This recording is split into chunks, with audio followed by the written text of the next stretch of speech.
trying to think of a way how to pose for a thumbnail.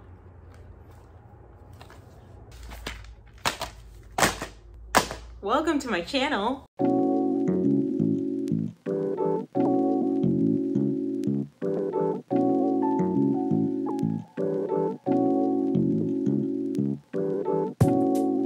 Hi everyone, welcome to my channel. My name is Access and this is my channel, Access Does. What do I do?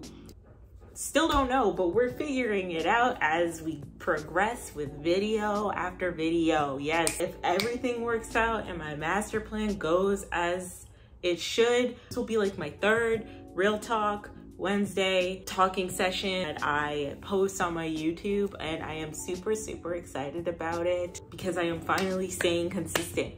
I am staying consistent for y'all, for you guys, all 71 subscribers of you. Shout out to you guys, round of applause. Thank you, you guys keep me moving. I'm not even lying. I love the 71 subscribers I have. I love the humble beginnings that I'm going through right now. I wouldn't compromise it for anything. So thank you guys for subscribing. I really appreciate it.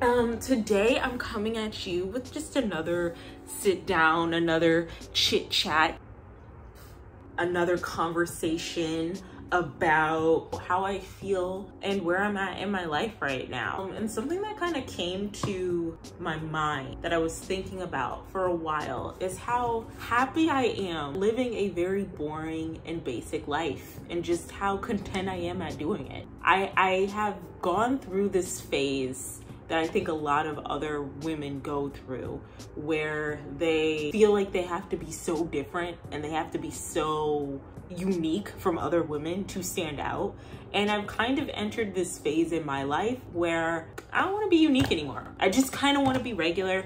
I want to live a regular, boring life, and I'm okay with that. Like, you know, I'm going to be organizing some old electronics that I haven't really gone through in years. See this phone? This is a Samsung S6. Y'all, this phone is old and I still have it. It's old and it's big too. Oh, you like this phone case? It's like mad dirty, but this was during my Olivia Pope era when I was watching Scandal like back to back, season after season, full blown marathon. Mid 2010s, you had to be there. I was like, let me get an all white whatever and start living a minimalist lifestyle. And then what happens? It gets dirty. Fast forward, I want to say 7 or 8 years later, I now have white sheets as my bedding, and it's just like, when will she ever learn, right? Good thing there's tutorials on how to keep your bed sheets white, because I don't know where I'd be. Every time I have my period, I just hold my breath, you know? Yeah, we're gonna organize electronics, see what needs to go in the trash. I also have some old video games here, huh? Y'all want an old video game haul? So my journey into being a boring basic person. Yeah, so I don't know who's watching this. I don't know if you grew up the early 2000s. And when I say grow up, I don't mean born in the early 2000s, okay, Gen Zers? Not to age shame, but no, you guys can be in this too. You were in the mix, so never mind. Yeah, so if you were a kid in the early 2000s or you were a kid in the 2010s, I guess. Minors shouldn't be watching me, by the way. Go play Fortnite or something. Just going through the motions of growing up in the 2000s and looking at common media about teenagers and about kids, realizing that a lot of this media didn't really celebrate or like a lot of mainstream things that young girls were into. From the age of 8 to, I want to say 16 or 17, maybe even into the early 20s, media did not like things that girls liked. Like, they would always crap on them, like 24/7 all the time. A good example of this is, well, in the early 2000s, Britney Spears, a pop icon, a pop legend to this day. And what did we all do? We all crapped on her because she was having a hard time in her life. Same with Paris Hilton. And I think a lot of that is because they were like the gaudy, over the top, blonde haired, blue eyed, bimbo-esque type of women. And they kind of had this it girl status where if you couldn't be them, then you had to hate them. Same concept of that trickled down into television and movies. I mean, Regina George is basically the Britney Spears, Paris masculine archetype in the flesh, if you've ever seen Mean Girls, and just painting her out to be a villainous character, even though she is for most of the movie. And even little things, like I noticed into the late 2000s and early 2010s, there was almost a celebration of women not putting on as much makeup, and how it was great to enhance your natural beauty. And we're going back to that now. I'd say that the difference in us enhancing our natural beauty now versus enhancing our natural beauty back then is because now we're noticing a lot of these makeup companies aren't ethical, and now we're seeing this trickle down effect, or we've been seeing the trickle down effect of a bunch of makeup companies going out of business, mostly because people don't want to pay for makeup anymore. We just can't afford it, right? We're at this standard where it's basically unethical to have an exuberant amount of makeup that you know you're not going to use, depending on who you are as a person. Back then, it felt like we were trying to do the no makeup look because we were trying to seem different, or like we were trying to attract the opposite sex into wanting to be with us because we were more relatable. For example, I haven't watched much of Gossip Girl. I think I watched the first 2 seasons, but it always felt to me that Blair Waldorf was the mean, prissy, rich type of character that you didn't like in Gossip Girl, and wore a lot of makeup and had a very lavish lifestyle, had a very luxe lifestyle, and lived up to that standard. And then you had Serena van der Woodsen, who was like this flawless, fresh-faced it girl of the series, where things just came so easy to her because she was just so natural and flawless and it girl. So that was kind of the thing back then. Like the Serena van der Woodsens were, is it Serena van der Woods or is it Serena van der Woodsen? Someone's gonna correct me in the comments, it's fine. But back then it felt like the Serena van der Woodsens were celebrated more than the Blair Waldorfs because of their effortless beauty. I mean, One Direction came out with that song, "You Don't Know You're Beautiful," like, baby, you light up a world like nobody else. It's actually the one song I like from One Direction. I am not into boy bands like that. And again, that, you know, I'm not trying to be different, but it's just like, I was never into boy bands because I always knew the jig. I always knew that they were trying to play me. They were playing me because I knew that they were not attracted to me. They were just singing their heart out because that's what their record label told them to do. Them boy bands. Yeah, a lot of people had that mentality about boy bands as well, and they would cast that down onto the young girls who would like them. We had to be down to earth. We had to be like real. And so like throughout the late 2000s and 2010s, I was like fighting and scratching so hard to just be different, mostly so I can cope with just feeling included or a part of something. I was not into the common things that a lot of kids were into. Harry Potter was off limits, okay? Witchcraft is a big no-no, so I wasn't allowed to read that. And then when Twilight came out with the vampires and the werewolves, I read it, and again, it was one of those things like One Direction where I peeped game. I guess the whole idea of Twilight is that Bella could be anybody. Bella could be ambiguous. Bella could be, you know, you. That's why she was so bland and boring as described in the book, and was like very uninteresting. But I just knew in the back of my mind that when Stephenie Meyers meant anybody, she didn't mean little 15 to 16-year-old black girls like me.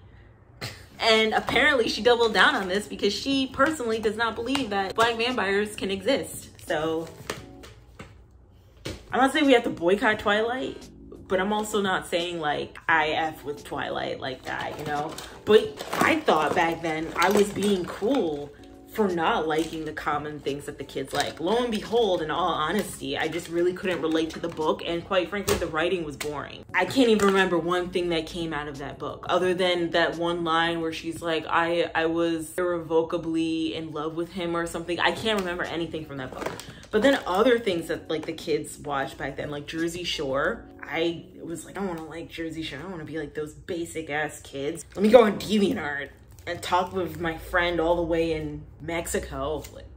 I was trying hard to be like this super different and alternative kid to the best of my ability, with as much autonomy as I was allowed as a teenager, as a minor, that I got to the point where I just didn't feel like enjoying like everything else that other people were enjoying at the time. When Nicki Minaj came out, I did not listen to her discography until I was like in my early 20s. Like I didn't. I just knew some of her songs, but there was a reason for that. And it was mostly because it was just this weird dynamic where I felt like she was being too different at the time for like the box. This is the box that, you know, people of color were put in the music industry. She was out here very quirky, wearing pink hair, rapping her ass off, and I was like, this isn't.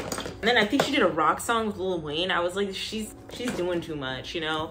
But then in the same breath, and please don't get mad at me because I'm not like this anymore. Minor Exodus was something else, okay? I remember just being in love with Lady Gaga, but then also being ashamed that I loved Lady Gaga too because everybody else loved her. I would want to be different to the point where I would just like reject things that everybody else would like, until I started like finally living on my own and aggressively paying my own bills. That's when I really started to realize, you know what? Screw being different.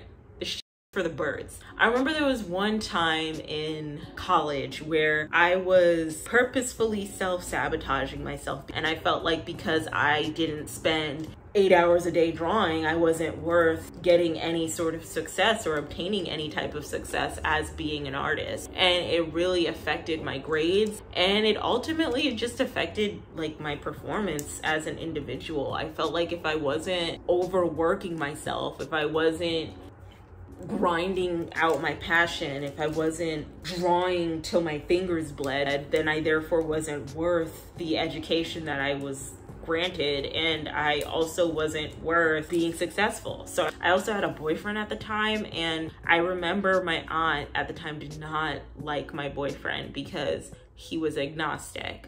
And so I thought, because I have this agnostic boyfriend, because I'm taking more time into my appearance, because I'm going out of my way to go to the gym and keep myself healthier, I'm actually doing things that make me feel good as a person, I therefore do not deserve success at my school. I was doing these common things that, you know, basic girls my age would do, and therefore, because I wasn't rejecting that and being this super studious, hardworking college student, I didn't deserve to be a successful artist or a successful creative. Needless to say, the self-sabotaging died out when I got older. So when I entered into my mid-20s, but more so into like my later 20s, I started realizing like, hold up, wait a minute. Do what you want, boo. Like, why are you out here jumping through hoops trying to be someone you're not in hopes of impressing people that probably don't even like you? There would be times where I'd be worried about hopes that I was overshadowing someone or making people uncomfortable because I was wearing too much makeup, or like if I don't want to wear a lot of makeup and I just want to come like this in a t-shirt and my slick back baby hairs, people would treat me differently because I didn't look nice. I also started worrying about like, oh, okay, so you like manga and anime, that's cool, but you're not watching manga and anime all the time. Therefore, you're not a real anime fan because you're not watching it 24/7, and you rejected the last couple episodes of Nana to go watch The Real Housewives of Potomac. And I just kept having this tension between myself and this conflict of like, who am I as a person? Which woman am I? Who am I?